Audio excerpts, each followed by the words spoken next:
Hey everyone, Pastor Wes here with you on Wednesday night. Hope you're doing well. We're picking back up in Hebrews chapter 12 tonight, beginning in verse 25.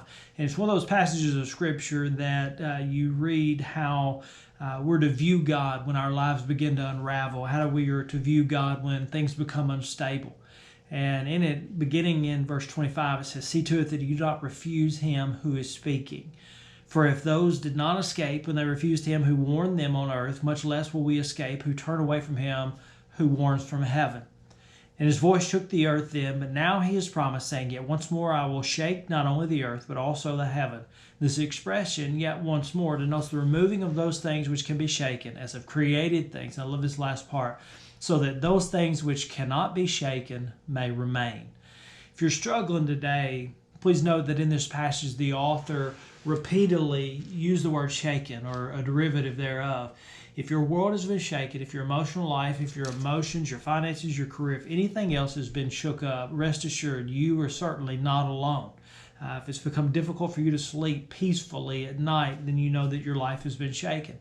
If it's become harder for you to focus like you used to, you know that your world has become shaken. If it has become a challenge for you to find happiness in things that you used to find happy, things that you used to enjoy, then your world has probably been shaken. And it's during these times that you may feel angry, you may feel afraid, you may feel unstable, you probably feel unsecure when your world is shaken. Nevertheless, when any of those things happen, as a believer in Jesus Christ, I want you to remember that you are part of a new covenant. You belong to a group of people who are uniquely attached to the cross of Jesus Christ and everything that his cross entails. And so as a result, God has a different end goal for the shaking that you experience in your life because you're a believer. See, because of the cross, you are now enabled to hear him. God's goal is not simply to announce his presence like under the old covenant and then leave you in fear and awe and trembling to such a degree that you beg him to leave you alone because you can't bear it. Rather, today, under the new covenant as a believer, his objective is to announce his presence in order to draw you close to him. And he says in his word, if you will draw near to me, I will draw near to you. And God has something that he wants to not only tell you, but something that he wants to develop in you. We remember this. See to it that you do not refuse him who is speaking. That's what verse 25 said as we began tonight. You must understand that God is talking to us and he has something very important that he wants to say. So know that through all of the noise, through all of the clatter of your circumstances, God is talking and he wants you to listen. And you know how it is on days when bad weather occurs, just like we've had over the last couple of days. The anticipation of inclement weather. At those times, we frequently we pull up either on our phone or computers or on the TV the weather report, and typically we give our undivided attention to the weatherman, especially if you hear that voice that says a tornado is in the vicinity. You don't take your eyes off of it. The only voice you're listening to is the one that's giving the weather report. You tune in because things around you are starting to get shaky, and when things get shaky, they need to be treated accordingly. When God allows, or when God even causes things to be shaken, whether it's nationally, locally, or personally, know this. Do not refuse him who is speaking. God is talking. In fact, one thing that I've learned in life, the shakier the things get, the louder that God is trying to speak to us.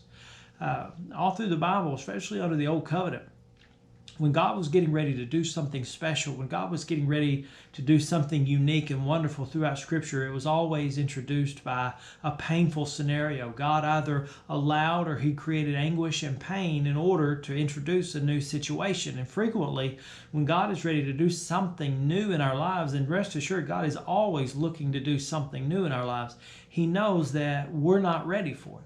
We're not ready for it because we're just too set in our ways. We're too tied to our past. We're attached to a wrong way of thinking in order to accept change. And consequently, there are a multitude of things that God must do in order to evoke change within us before he can bring something new into our lives. In other words, because we're not ready, God has to make us ready. And he does that by shaking so that what gets shaken, what is left, is something that can't be disturbed. And so there's a separation from what we previously depended on, and that shaking comes so that we will not only look to him, but so that we will see him, not only hear him, but see him.